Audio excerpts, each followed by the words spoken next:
নমস্কার। ছোটদের প্রিয় কবি সুকুমার রায়ের লেখা সৎপাত্র। শুনতে পেলাম পোস্টটা গিয়ে তোমার নাকি মেয়ের বিয়ে। গঙ্গারামকে পাত্র পেলে? জানতে চাও সে কেমন ছেলে?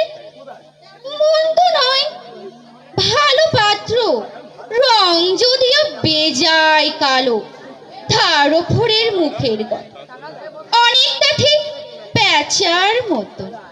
বিদ্যে বুদ্ধি বলছি মশাই, ধন্যী ছেলের অধ্যাবসায়। 19টি বার ম্যাট্রিক এসে ঘায়েল হয়ে থামলো শেষে। বিষয় আশায় গরিব বেজায়, কষ্টে সৃষ্টি দিন চলে যায়। মানুষ তো নয় ভাইগুলো তার, একটি পাগল আর একটি গোড়া।